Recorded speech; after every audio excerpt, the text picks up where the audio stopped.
This episode was recorded at the Spotify podcast studios in downtown Los Angeles. If you would like to watch this episode in beautiful, high-quality video, check it out on our YouTube channel. Link in show notes. The views expressed on this episode, as with all episodes of Sounds Like a Cult, are solely host opinions and quoted allegations. The content here should not be taken as indisputable fact. This podcast is for entertainment purposes only.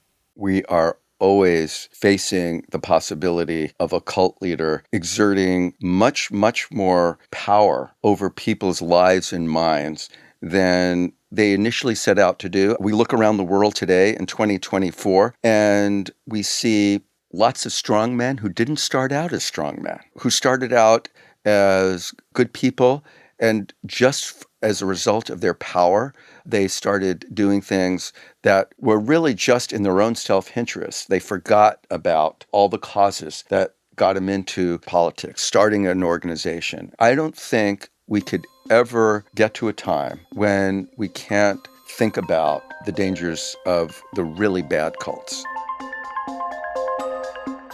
This is Sounds Like a Cult, a show about the modern-day cults we all follow.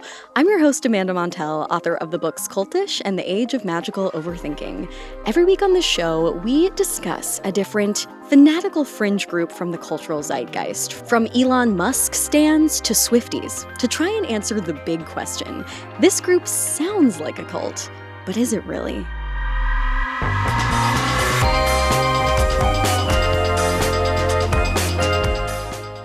And if so, which of our three cult categories does it fall into? A live your life, a watch your back, or a get the fuck out? After all, this show exists to unpack the notion that cultishness can kind of mean anything in 2024, 2025. Cultish influence can be found in places that are not the classic Manson-esque compounds that might come to mind when you think of the word cult.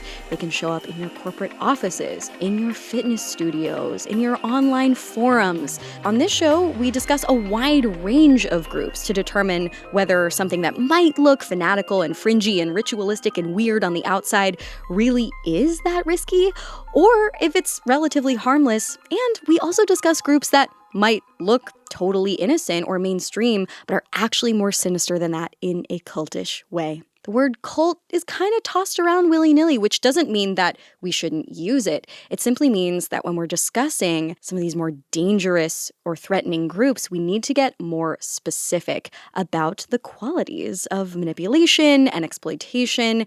And today is a very, very special episode, totally unlike our typical Sounds Like a Cult fodder. This is, my culties, the Synanon episode, part 1.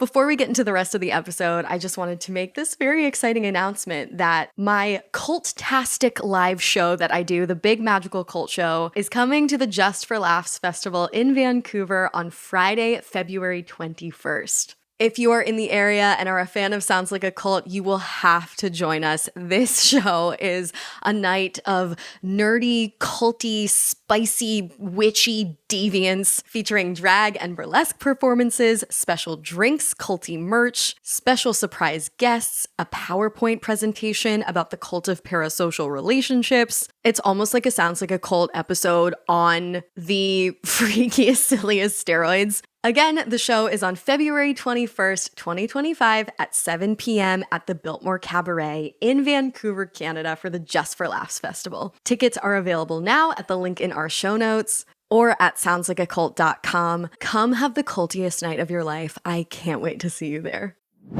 Thank you to our sponsor, Skims. Shop Skims Holiday Shop at skims.com. Available in styles for women, men, kids, and even pets. If you haven't yet, be sure to let them know we sent you. After you place your order, select podcast in the survey and select our show in the drop-down menu that follows. If you like spicy audiobooks, you have got to check out Dipsea. For listeners of the show, Dipsea is offering an extended 30-day free trial when you go to dipseastories.com/cult. That's 30 days of full access for free when you go to dipseastories.com/cult. dipseastories.com/cult.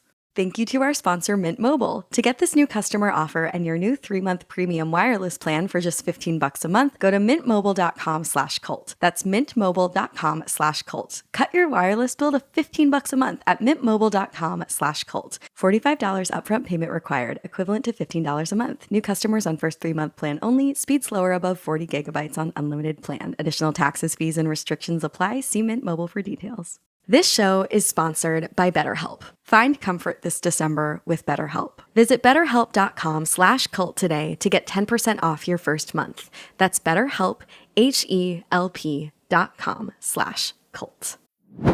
This is the episode dedicated to the most classic cult that we'll ever discuss on the show, but it is the inspiration behind all of my work, all of this sort of lighthearted, jokey material that I create about cults does have a more serious root, and that is the fact that my dad grew up in Synanon, which is now a pretty well-known cult thanks to a slew of documentaries that have been released. It was a sort of 70s utopian commune experiment that started out as an alternative drug rehab and then morphed into a monstrous cult. You may have seen photos of the Synanon members with shaved heads and matching coveralls. But at the time that I started this podcast and the time that I wrote Cultish, most people hadn't heard of Synanon the way that they had heard of Heaven's Gate or Jonestown or Scientology, allegedly. My dad is the only Sounds Like a Cult guest who is appearing on the show for the second time. We actually did do a collab episode together last year. We mixed up the format a little bit. That was more of like a listener submitted stories episode where we collected a bunch of written in cult tales from our listeners. One was the cult of military wives, another the cult of Abercrombie and Fitch, the cult of the music industry. We just sort of discussed them and had some banter about them. We mostly dedicated that episode to discussing the cult of military wives, and we kind of like compared and contrasted that group to the Synanon experience to try to get a sense of how culty it really was. And the response to that episode from our acolytes, or Sounds Like a Cult acolytes, was so positive. There were many people being like, bring on Craig as a permanent co-host, which was so sweet. I was so nervous recording that episode that day because, I don't know, it's just like personal to have your dad on the show. And yeah, I was just like very flustered during that recording. So having people receive our conversation so well was really encouraging. At the same time, there were some listeners who did not appreciate the experimental format who just were like, this is not a typical Sounds Like a Cult episode because it had so many listener written in stories instead of deep diving into just one topic. The title is The Cult of Military Wives, and some people felt like it was clickbait, and they were like, why don't you in the future do just a whole episode dedicated to the cult of military wives and then a whole separate episode dedicated to Synanon? Doesn't that make more sense, Amanda? And I was like, okay, fine. So I happily, obligingly, we are here today to do a true Synanon deep dive episode, and I am honored to be joined by the man who is not only known as my dad, not only known as a Synanon survivor, but also perhaps best known as Sounds Like a Cult's loyalist listener. Well, thank you very much. So for those who either haven't listened to the episode in which you've already appeared, who are not familiar with you or your story, could you kind of like introduce yourself? Who is Craig Montel today? And then what is your relationship to Synanon? I would be happy to do that. First, I'd like to say I'm just thrilled to be here for a second time on Sounds Like a Cult. It's such an honor, and last time was so much fun. So let me tell you a little bit about myself now. I am a professor at the University of California at Santa Barbara. I moved there in 2013. Denise, my wife, is also a professor there, and we used to be professors at Johns Hopkins School of Medicine before we were enticed to come to Paradise. And the Cult of Santa Barbara. It is kind of culty because it's like Pleasantville. It is. There are people who've grown up in Santa Barbara whose goal in life is to come back if they are forced to leave for jobs or schooling or whatever. And I am definitely part of the Cult of Santa Barbara. It's a live your life. It is definitely a live your life. It's live your life and live it well. It's like my father-in-law, who unfortunately passed away a few years ago, used to say, you wouldn't want to die here because heaven would be a disappointment. No, Papa, sweet Papa loved Santa Barbara. Indeed. So that's me now. And the stories that I used to tell you, as you'll recall, were really based on my years in Synanon during my high school years, from the time I was in 10th, 11th, and 12th grade. And my dad was really gung-ho on moving into Synanon. Do you want me to give you a little background for Yes, the audience? I'm desperate for background. I'll also just set up the context that when I was a little kid, I would always ask my parents, beg them really, tell me a story, tell me a story. And I didn't want them to be made up. Like sometimes you and mom would attempt to spin a fairy tale. And I was like, no, no, no, no, tell me a story from your life. And I still am constantly begging the people from my life to tell me their personal stories. Feels like I'm in the right line of work. But yeah, so I would beg you to tell me stories from your life. And then it just so happened that the stories from your life were like the most riveting stories you could imagine, far stranger than fiction, stories of poverty and rising from the ashes and like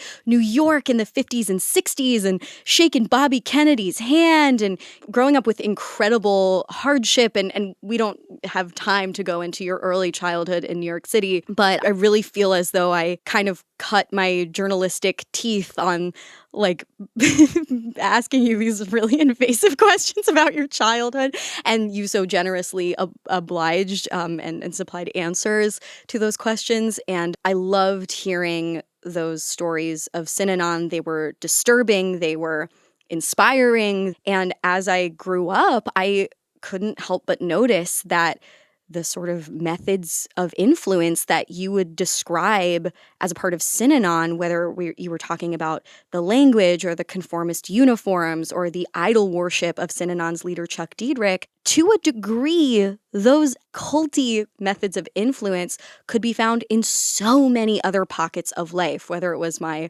high school theater program or when I got to college, the cult of academia had so many things in common with Synanon. I know you dispute that. And then certainly once I moved to LA, wellness culture, fitness culture here, Hollywood is so culty. I just, everything kept reminding me of Synanon, and that applied X 1000 to cliques and ideological sects that would form on social media. Yes. So, Dad, obviously Synanon is totally unlike most of the cults that we discuss on Sounds Like a Cult because it is no longer active.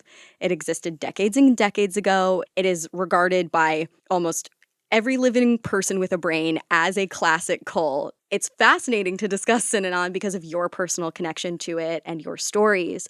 But more broadly, why do you think it's important to discuss the Synanon story in the context of cultishness today? I think we are always facing the possibility of a cult leader exerting much, much more power over people's lives and minds than they initially set out to do. I think that a lot of cult leaders, Chuck included, started out with really, really great intents. And we look around the world today in 2024, and we see lots of strong men who didn't start out as strong men, who started out as good people.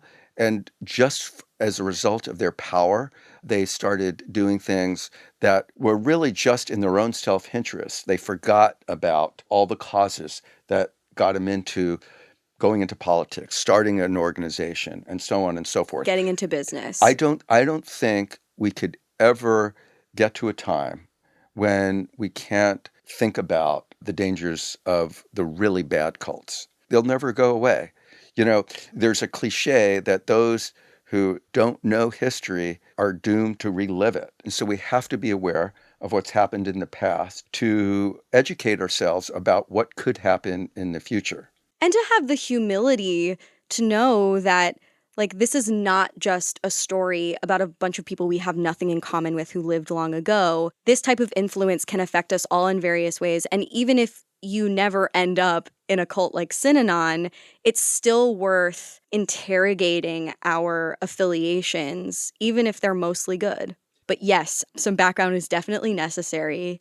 And to help us with our interview today, I collected some questions submitted by listeners because this interview has been anticipated by several listeners who've been tuning into Sounds Like a Cult for a while. So the first question is just, how did you join? Was it voluntary or involuntary? Well, I think to answer that question, I do need to give just a little backstory. 100%. And not to go into details, but I did grow up for my first 12 years in Manhattan on 141st Street between Broadway and Amsterdam Avenue. At the time, had the highest murder rate in the city of New York, and I lived in a very small apartment with my single unemployed mom and my sister, and things were pretty rough. But then, just before starting 8th grade, the three of us moved to San Francisco. Things were pretty rough there. And then at the time that I was due to start 9th grade, I moved in with my dad, who was living in Reno at the time. My mother and father had been separated and divorced for many, many years, separated since I was 3. And when I moved to Reno with my dad, who was already immersed in Synanon, he didn't live in Synanon, but he was part of the non-resident Synanon club there. It was so important to him at the time, playing the Synanon game, which I'm sure we're going to have to talk about in just a few minutes. And then a year into living with my dad, he found out that Synanon, which was a place where ex-drug addicts and alcoholics moved in, but became very popular with people who just wanted to move in for the lifestyle. They were called lifestylers. Anyhow, at the end of 9th grade, when I was living with my dad, who was informed they were closing the Reno Synanon Club. So my dad and stepmother, Judy, decided they would just move into Synanon. They'd sell their house. My dad would quit his job at the First National Bank of Nevada. I had 2 sisters that were at the time were 1 and 3 years old. And we Half-sisters. Half-sisters, thank you. Whole humans, half-sisters. Exactly. And we picked up and moved into Synanon. To answer your question, as you know, it was not something I wanted to do. I had already been exposed to Synanon as an outsider in Reno, and had a lot of trepidation. But for a variety of reasons, I really didn't have a choice. I was only not quite 15 yet. And so we moved in. My 2 half-sisters, 1 and 3, went into the Synanon School, which is a 24/7 school. And the parents, my dad and stepmother, would see them only very occasionally, maybe once a week, every couple of weeks.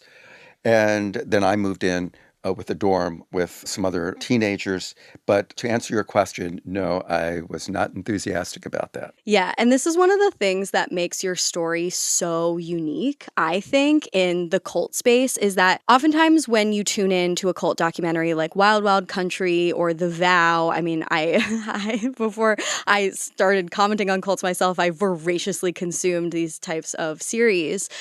You normally hear the story of why so-and-so ended up in a cult from the perspective of an adult who joined voluntarily, who's like really trying to make the argument that they were not cuckoo, that they did not, quote unquote, drink the Kool-Aid, to make reference to a sort of slightly in poor taste cliche based on the Jonestown tragedy. They, try to tell the story that like they just really wanted their life to be meaningful, and they were not satisfied with their, day-to-day in different ways. And that does kind of describe your father. So Conrad, my grandfather, was a former card-carrying communist. He was a sort of like self-proclaimed intellectual. He was a smart guy. He was a charismatic guy. He was a discerning person. But it was 1969, and there was this countercultural energy blooming in America among progressives, especially among young people. He was in middle age by that point, but my understanding is that he was kind of just like working this bank job, living in the suburbs with a wife and 2 little kids, and was growing restless, experiencing some ennui. It wasn't like he was desperate or down on his luck. He just wanted his life to be more exciting and more meaningful, and that's why he joined. And of course, you were a minor, so you came along with him, and you didn't show up thinking like, oh, this place is great. And then like slowly but surely the story turned sour. You knew already going in that even if the word cult wasn't at the forefront of your mind, that there was something off here. Right. So would you say that categorization of Conrad's motivations is accurate? Yes. Let me just give a little bit more perspective. What you said is absolutely accurate, but let me give a little perspective.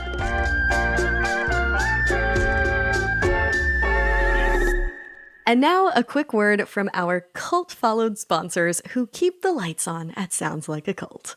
Okay, listen carefully. If you are a spicy audiobook fan who just finished devouring the A Court of Thorns and Roses series and are feeling desperate for more, don't worry, you can find your next obsession on Dipsy. Dipsy is the female-founded app for spicy audiobooks and more. It was created by women for the female gaze, that's Gaze or Gays. Their app has over 1,000 spicy audiobooks, all crafted by a team of professional writers and top tier narrators. So whether you're looking for, I don't know, a rugged cowboy, or a Scottish sailor, or Fey royalty, or the god of the underworld, you'll find characters that you'll love on Dipsy. Dipsy is an OG sponsor of Sounds Like a Cult. I love this app so much. First of all, it's just beautiful to look at. Just open it up on your phone and you'll be welcomed into a fantasy universe with both your eyes and ears. I would recommend it to seasoned romance readers or those who are just, looking to dip their little pinky toe in. Do it. For listeners of the show, Dipsy is offering an extended 30-day free trial when you go to dipsystories.com/cult. That's 30 days of full access for free when you go to DIPSEA stories.com/cult. dipsystories.com/cult. Culties, I've got to tell you about the Skims holiday shop. Listen, when I was younger and I thought of myself in my 30s, who that person would be, I always thought of her as someone who would wear beautiful, high-quality sleepwear. Not just like a baggy old ratty sweat-stained t-shirt and leggings, but like a gorgeous matching set that made me look like a man when I woke up. And that is freaking exactly what the soft lounge sleep set from the Skims holiday shop has done for me. I cannot convey this enough. I just wore these pajamas every single day when I was with my family for the Thanksgiving break. I was beyond cozy. Truly, it feels like a little cloud. I feel like a little silky little kitten when I wear these PJs. And I look, if I may say so, incredibly grown up and even hot. I mean, I just want to impress my mom. You know what I'm saying? Like, I want her to think I'm doing good in life. And having a chic, put together sleep set is helping me accomplish this. It's helping me in so many ways. The Skims holiday shop would make an incredible gift for yourself or another person. It's like one for them, one for you, one for them, one for you. Buy this sleep set. You simply won't regret it. Shop Skims Holiday Shop at skims.com. Available in styles for women, men, kids, and even pets. If you haven't yet, be sure to let them know we sent you. After you place your order, select podcast in the survey and select our show in the drop-down menu that follows. Synanon started in 1958. Mm-hmm. Chuck Dieterich was a former alcoholic. That's the leader. That is, yes, the leader that you'll hear more about.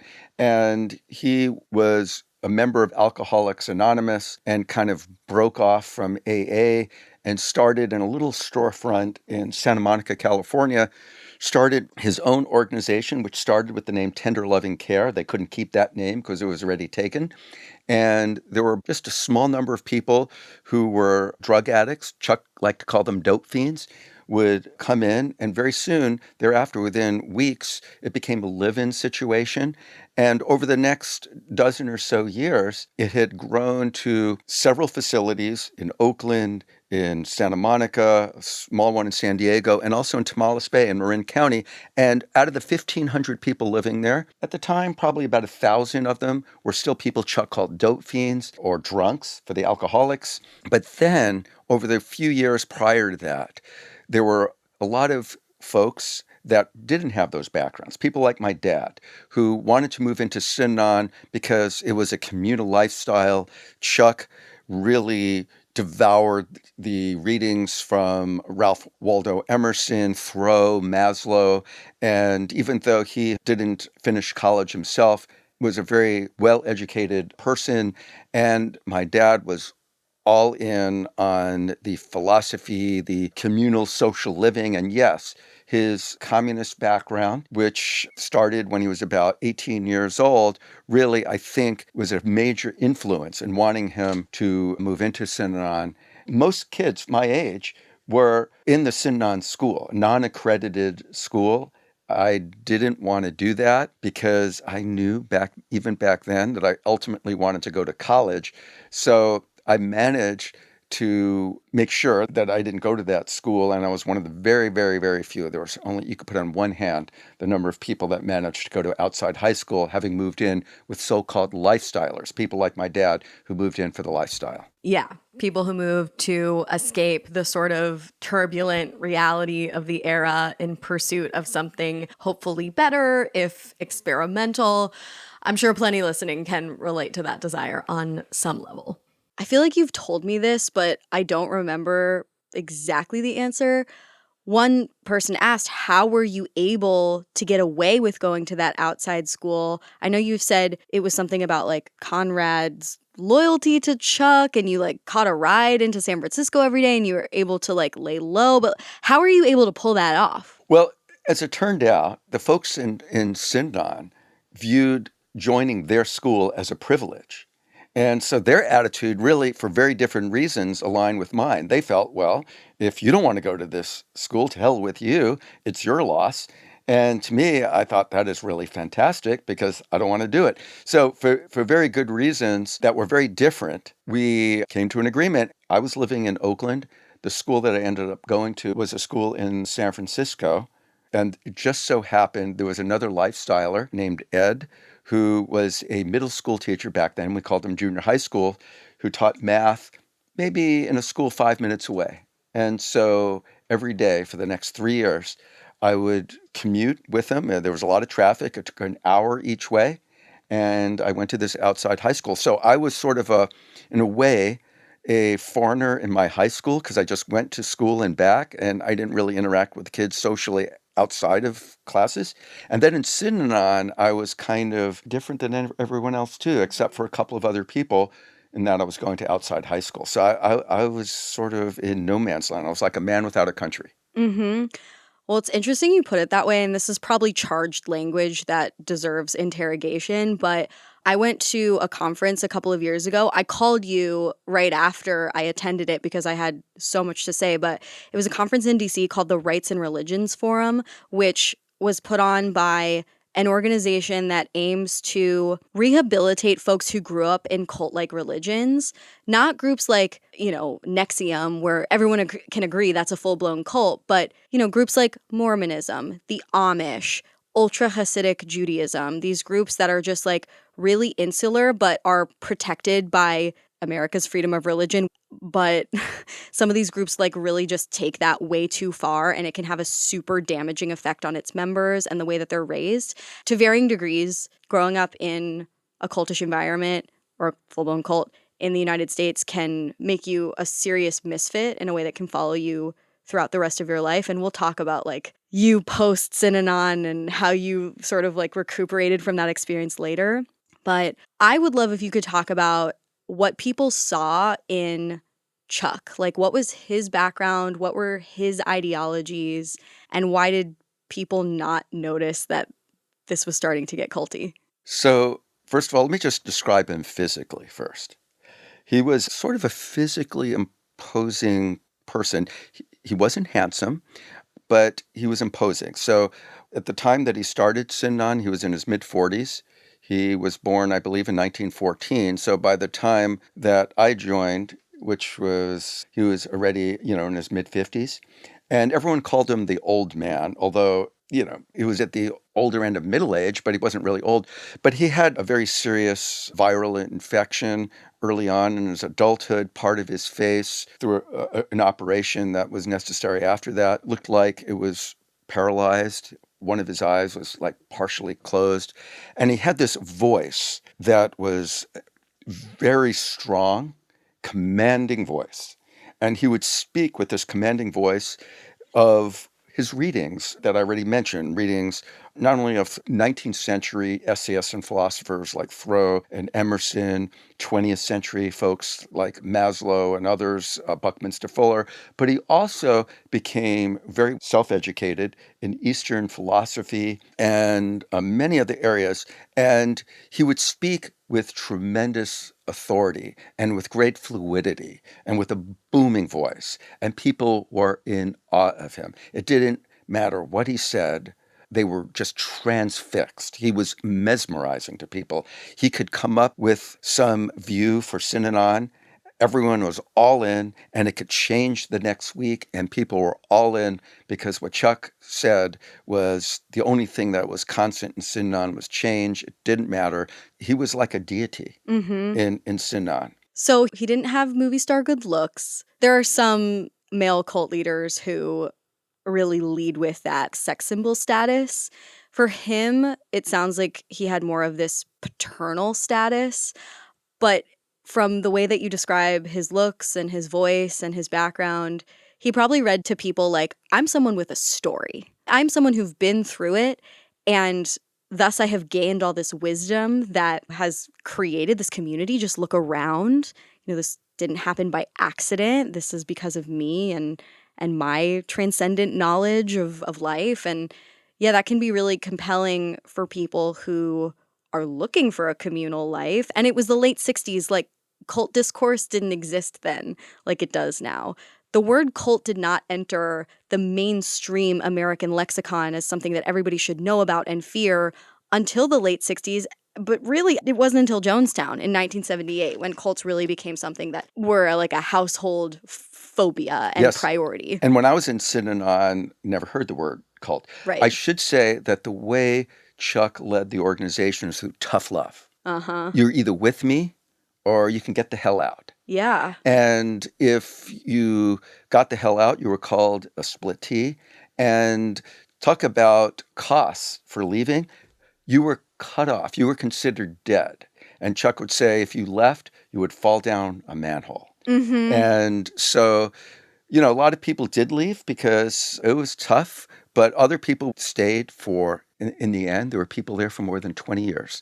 But he was a very, very charismatic leader, and most people would just go for whatever he wanted. He was almost like a deity. And I'll never forget once when I was in Synanon for a very short period of time, looking at a bulletin board that was written probably from someone 9 or 10 years old in the Synanon school that referred to Chuck as a man god. This was from a child, but obviously this came from what were called the demonstrators. They weren't trained teachers, the demonstrators at the Synanon school.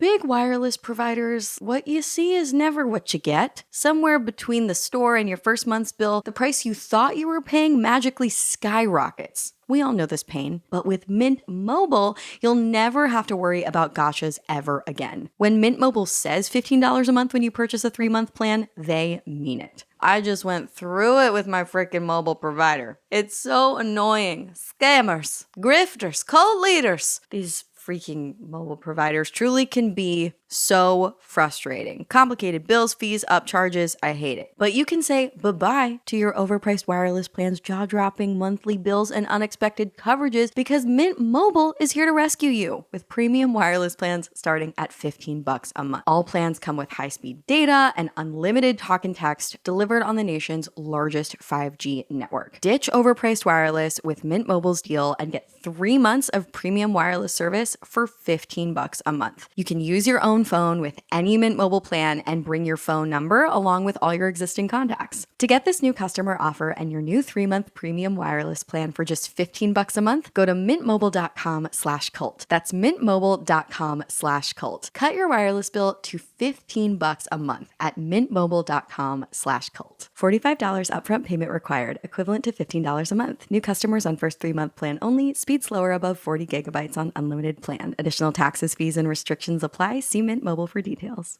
This show is sponsored by BetterHelp. I used BetterHelp a few years ago when I was in between therapists and I couldn't access my IRL therapist. I needed to find someone quickly to remedy my situation or at least help with it during a tough time. I actually learned about BetterHelp from one of my favorite podcasters, and it was so useful in a pinch when I was feeling intimidated and kind of lost. If you're thinking of starting therapy, give BetterHelp a try. It's entirely online, designed to be convenient, flexible, and suited to your schedule. Just fill out a brief questionnaire to get matched with a licensed therapist and switch therapists at any time for no additional charge. As stressful as finding a therapist can be, that's the cool thing about BetterHelp is that, like finding the right therapist can be like dating. You're not always going to find the perfect person on the first go. And the BetterHelp service kind of like systematizes that process of like finding someone, trying them out, doing it online in a non-intimidating way, and then trying someone new if that's not a right fit. It really is such a good way to dip your toe in the waters of therapy. Find comfort this December with BetterHelp. Visit betterhelp.com/cult today to get 10% off your first month. That's BetterHelp, HELP.com/cult. So you've mentioned it already a few times today.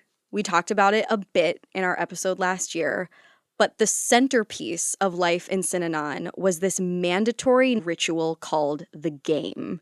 Can you explain what that was? Yes. So everyone, first of all, played the game, and it was required a couple, 3 times a week, and it would go on 2-3 hours.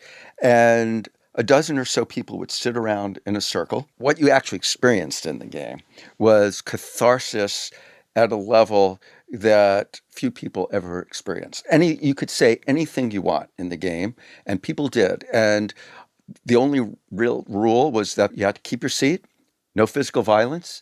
And the idea of the game is by just getting attacked from everyone else in the game, that you would find insights that you might not have before.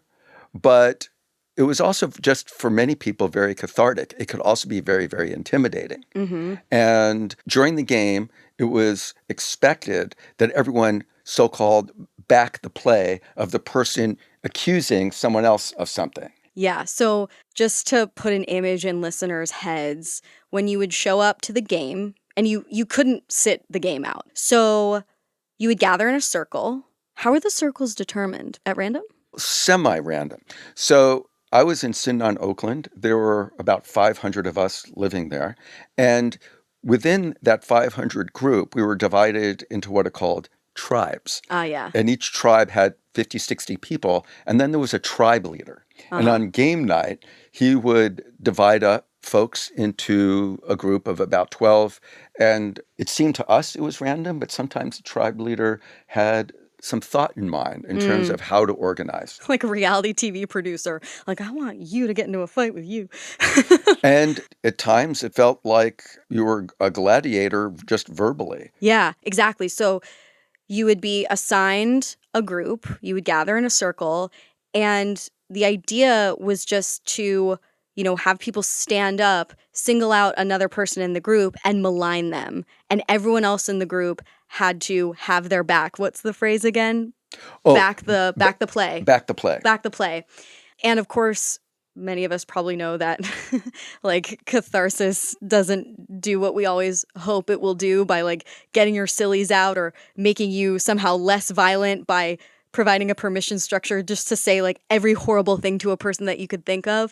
But that was the idea behind this exercise. And some people loved it. Like your dad. Yeah, they loved the game. They felt that it allowed them to explore things that they didn't explore before.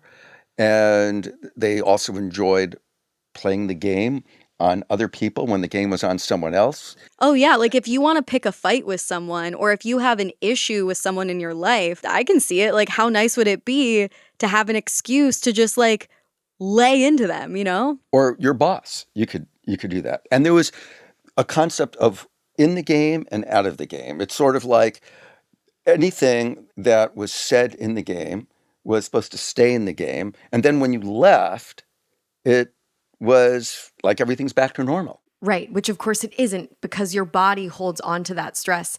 And by the way, remnants of the Synanon game still live on today and show up in modern day cultish environments that might not look like classic cults on the outside, like, for example, the troubled teen industry.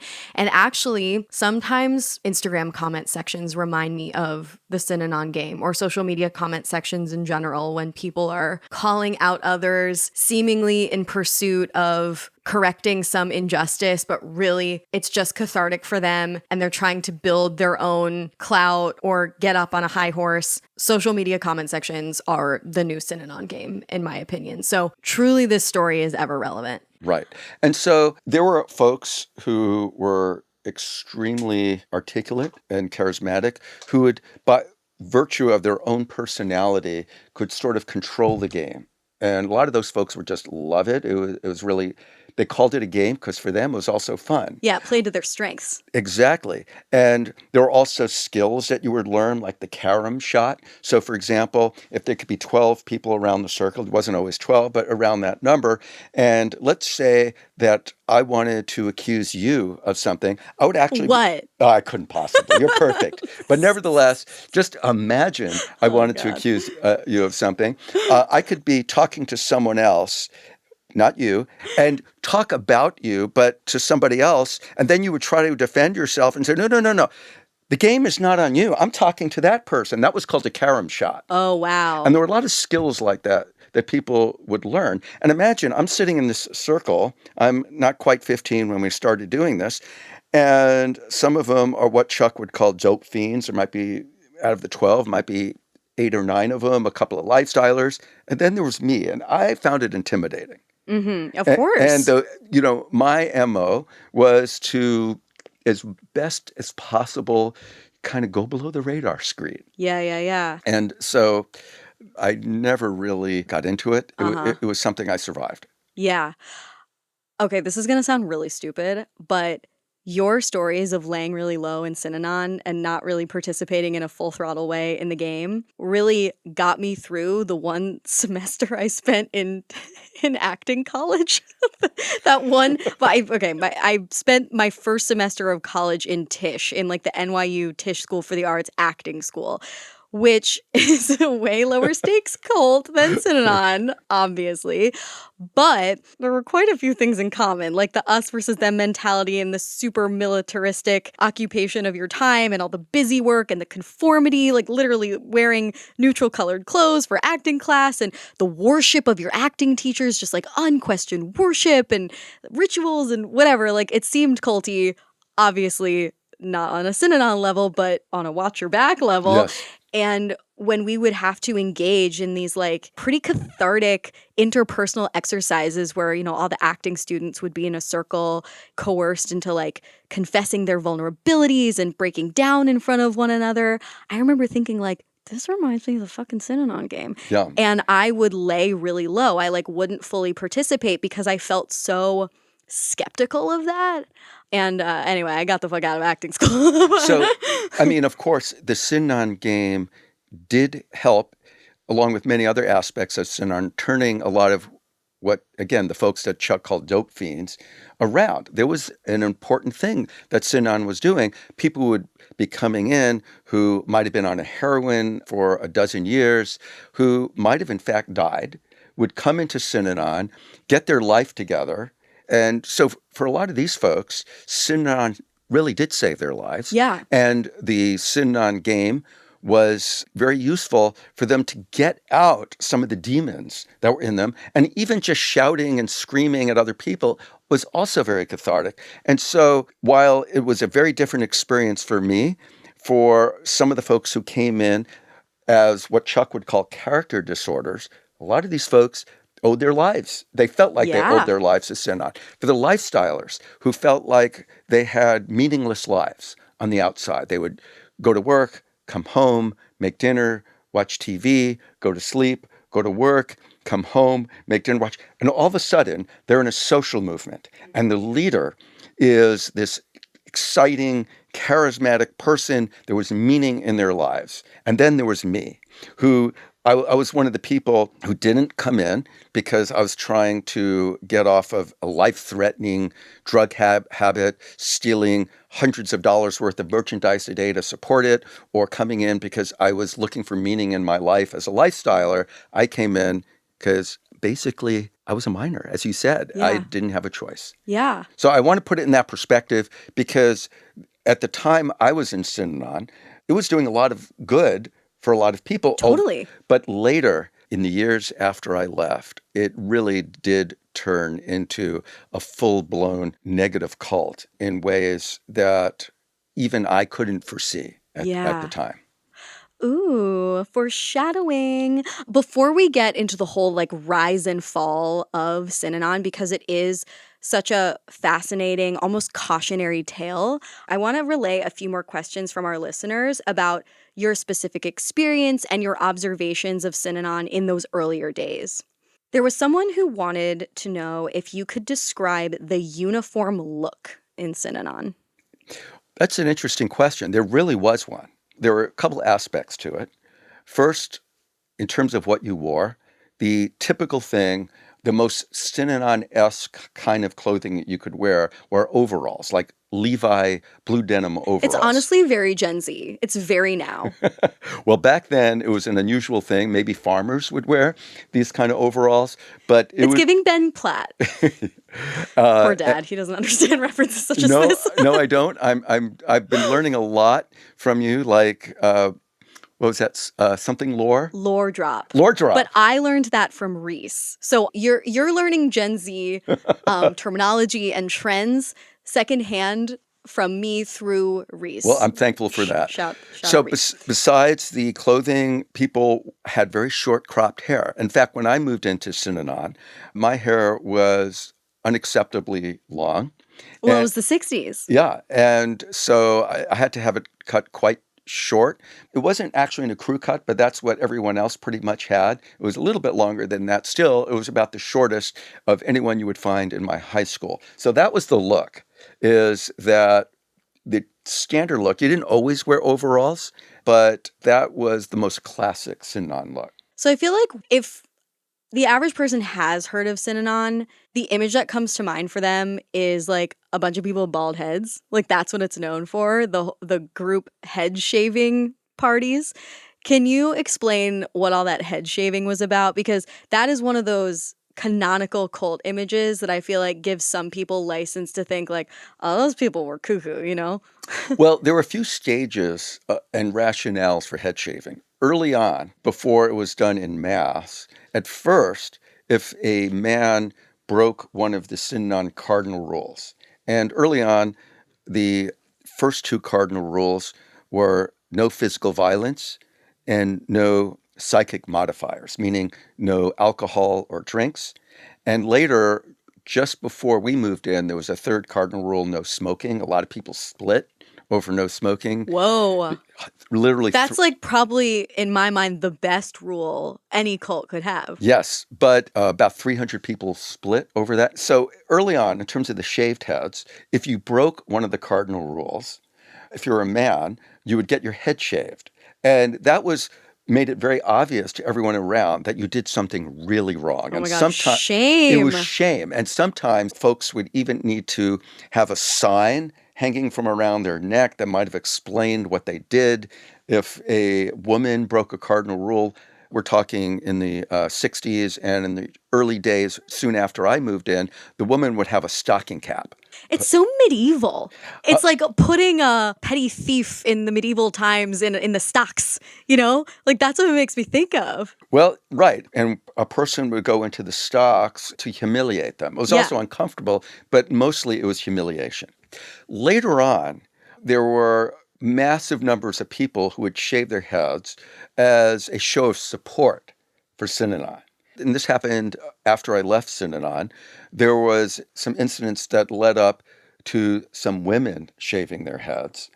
And this was an amazing show of support, so these women thought. And then a whole bunch of other women joined in. And then it became, even if you didn't want to do it, just the group pressure resulted in you shaving your heads. And what's really interesting, there were a number of movies that were made where they needed extras, and they needed the extras to have shaved heads. And so there are a couple of movies out there where the extras were shaved head Synonites. I remember you telling me that when we recorded last year, and that is just like so one of those fun culty facts that you could not make up. That is I am not making it stranger up. than fiction. Okay. I love this question because one of the most vivid memories I have of the Synanon stories you would tell me when I was growing up had to do with the peanut butter. Someone asks, what was the food situation in Synanon like? Okay. So, interesting story about the peanut butter. Before I even moved in with my dad, when I was just getting ready to start ninth grade. When I was in eighth grade, I was living in San Francisco. And I knew my dad was already a member of the non-resident Synanon Club in Reno. I was a little curious about it. I knew a little bit about it. I heard about the game. I knew he was involved in it. But I was just curious. I was living in San Francisco with my mom and sister, and I knew there was a club in Oakland. And I ended up going down to that Oakland club, and I found that if you were a young teenager like I was, I had just turned 13, you could join and become what was called a notion, a Synanon notion. And there was peanut butter and jelly out that you could have at your heart's delight in the Oakland facility, which used to be a health facility. It was a 11-story former health facility. There was a swimming pool. There was a basketball court. There were other kids. And so I ended up joining. Now, once we moved into Synanon, you got 3 squares a day, breakfast, lunch, and dinner, and there was always peanut butter and jelly out in one place or another. And that was better than your whole childhood by far. Well, yes. So back when I was in eighth grade in San Francisco, and then just joined as a notion before I went to live with my dad in Reno, during that period of time, it was very rough. I basically ate only because I had free lunch at school, and I had a few odd jobs that I did where I made enough money to pay for occasional dinners that I would get at Woolworths. When I would go down and get the peanut butter and jelly for free, that was appreciated.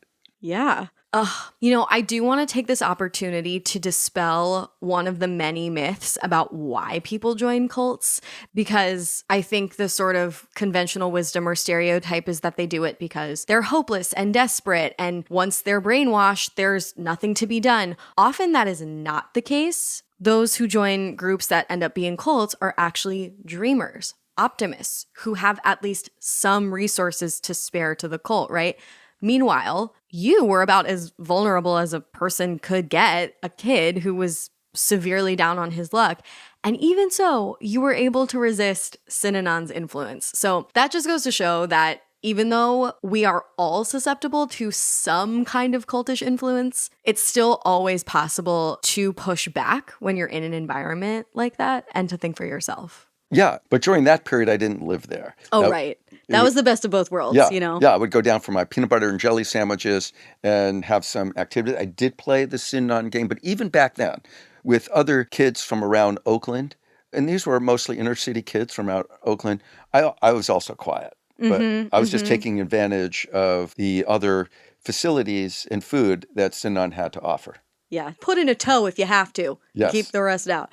Okay, so clearly Synanon was not all bad, especially in the beginning. Not. It had a lot to offer people. Yes. And there were valuable things to glean there. It's just it went too far. And not every group like this goes too far, and you never really hear about those groups because they don't make the news and they don't have like this tragic denouement. No one goes to jail, like it ends up being kind of okay. When you were in Synanon, it was not the worst of the worst. It really got bad after you left. Yes. And you were able to find a safe space for yourself in Synanon. Yes. Can you tell the listeners a little bit about that? Well, I did not only find a safe space, I found an opportunity in Synanon that in a way changed my life. And in fact, today as a professor at UCSB, in a way, believe it or not, it had an inception, an opportunity that I had in Synanon. So let me start off by saying this. Everybody in Synanon, including kids, including teenagers, had to have a job.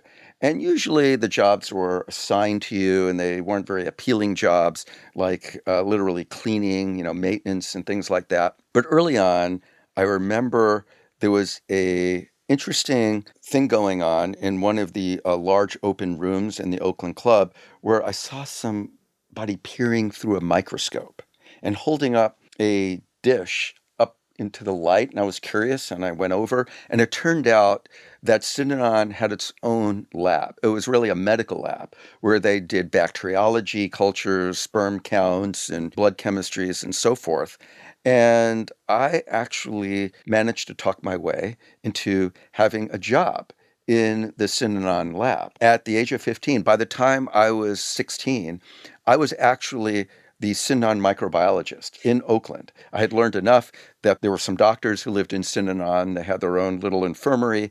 and they would send their throat cultures, stool cultures, sperm counts, and so forth. And I would do that work, and I loved it. This was an amazing opportunity for me. So Yeah. it was very fortunate. That planted the seed for your love of laboratory science. It totally, yeah, it changed your life. And when I went off to college after I left Synanon, I ended up majoring in bacteriology. I ended up getting a PhD in microbiology. And ultimately, I've been a scientist ever since. So the original experiment, like, there is something to be said for this kind of vision of an egalitarian society where it doesn't matter what your background is, you have the opportunity to access food, friends, professional experience. Like, in theory, that could be a lovely thing. You know, like, a cult like Synanon has a kind of like free-for-all attitude, and, you know, ordinarily in a more on the books organization, a 15-year-old would not be allowed to be the official microbiologist, but, you know, it worked out for you. You mentioned the phrase stool culture. You have a hilarious story. This is a major lore drop. You have a really good poop story, okay? Yes. Could you please regale the listeners with it? Sure. There were 3 other people who worked in the lab, and they mostly did the blood chemistries. I was really doing the microbiology. And there was this one woman named Frances she had a very odd personality. And one day she said she had indigestion and she had intestinal problems. She asked if I would do a stool culture. And I said, well, you really need to see the physicians and have them examine you. And then they would request a stool culture if it was called for. But she said, please, please, Craig, would you just do a stool culture and find out if, for example, they were looking for things like salmonella and shigella and other types of pernicious bacteria. So I said, okay, go ahead. Here's the cup. Go in the bathroom. You can give me the culture and I'll take care of it. So a few minutes later, she comes out. She gives me the culture and leaves. And I look at this. This is in a plastic container with a plastic lid. And I immediately see that the lid is convex. In other words, it's bulging out at the top. I'm looking at it, and I could see that there are a bunch of bubbles in it. And I'm very nervous about this because although it had never happened to me before, I had some concerns that it might explode if I opened it. So I very carefully, I got out a Petri dish so I could plate it out and had my loop to plate out the bacteria from the stool culture ready. And I very carefully opened up this container and it exploded. It exploded so much that the shit literally hit the fan. Some of that brown stool hit a fan 6 feet above my head. A ceiling fan. A ceiling fan that's turning around. I had a white lab coat on, which was all over me, all over my clothes that weren't protected by the lab coat. The first thing I did after this is I actually plated out the stool culture. Oh, get the job done. And then, I took off all of my clothes. I took off the lab coat. I put on a clean lab coat. I'm cleaning up. And just after I finished up, there was a fellow named Joe Lazzaroni who showed up. Joe Lazzaroni was my hero. He did not live in Synanon. He was a donor. And he ran and owned a lab in South San Francisco named after him, Lazzaroni Labs. And he was the one who taught me and other people in the lab what we knew. He taught me how to be a microbiologist. So he came in and he saw me standing there with bare feet with a lab coat on. He said, Craig, not in any kind of aggressive way, but what's going on here? and I explained to him, I hadn't actually cleaned up all of the poop off the fan yet. You could see something was amiss. And I explained to him, waiting for him to get upset. And the only thing he said to me is, Craig, did you plate out the culture? And I said, it was the first thing I did, Joe. He patted me on the back and said, well done, son. You've got a great career in science. Amazing. And if anyone asks, that is where the phrase, the shit hit the fan came from. I'm starting that rumor right now. That's right.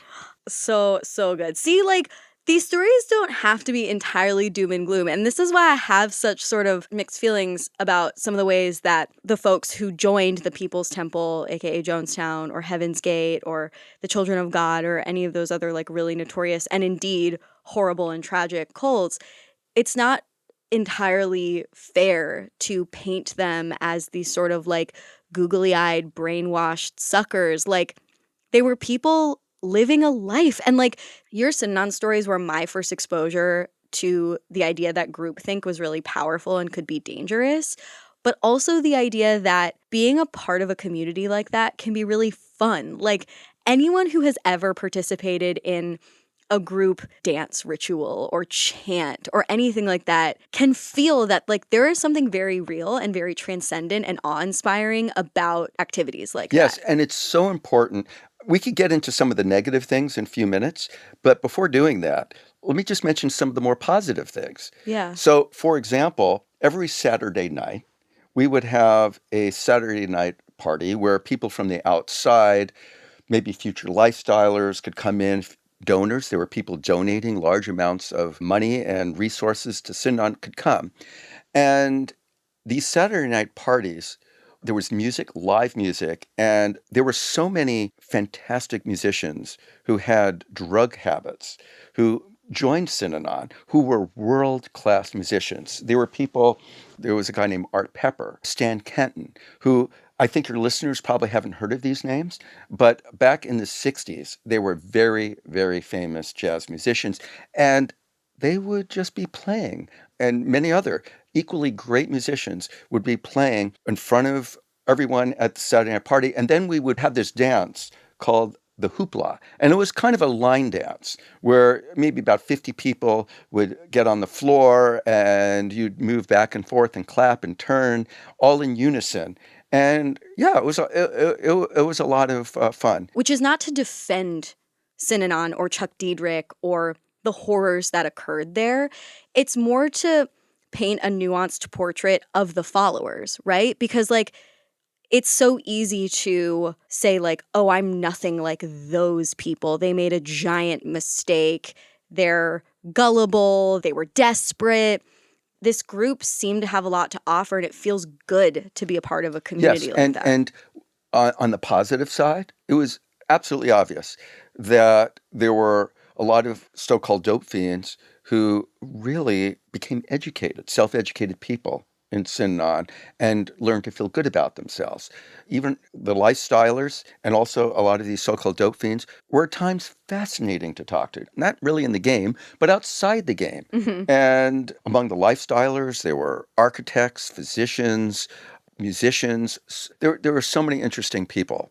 And they joined for the right reasons. You talk about Jonestown and Jim Jones. Jim Jones started in San Francisco, and the political leaders in San Francisco thought very highly of him for good reasons. He was doing a lot of anti-racist work. He was doing a lot of great things before he went off the deep end in a big way. What people know now about Jim Jones is the end that happened, but in fact, he was also charismatic, a great orator. He was widely read.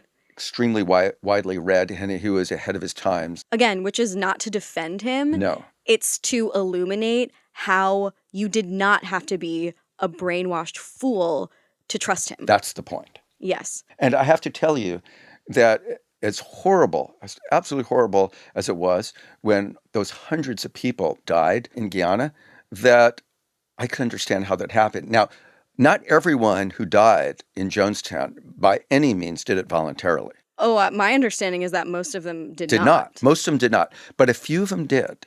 And for the few who did, I could see how that could happen. Definitely. And that is chilling.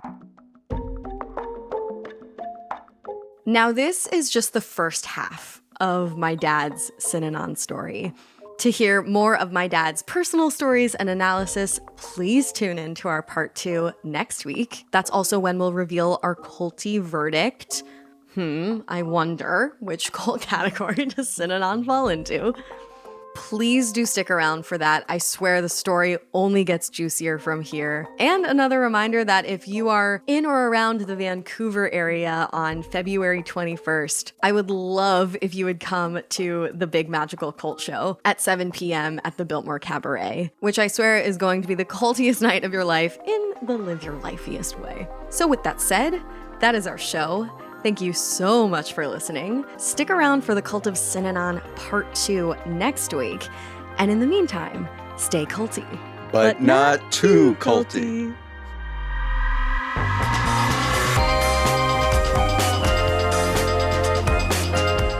Sounds Like a Cult is hosted and produced by Amanda Montell and edited by Jordan Moore of The Pod Cabin. Our theme music is by Casey Kolb. This episode was made with production help from Breeze Oliver and Katie Epperson. Thank you as well to our partner, All Things Comedy. And if you like the show, please feel free to check out my books, Word Slut, A Feminist Guide to Taking Back the English Language, Cultish, The Language of Fanaticism, and the forthcoming The Age of Magical Overthinking, Notes on Modern Irrationality. If you're a fan of Sounds Like a Cult, I would really appreciate it if you'd leave a rating and review on Amazon or Apple Podcasts.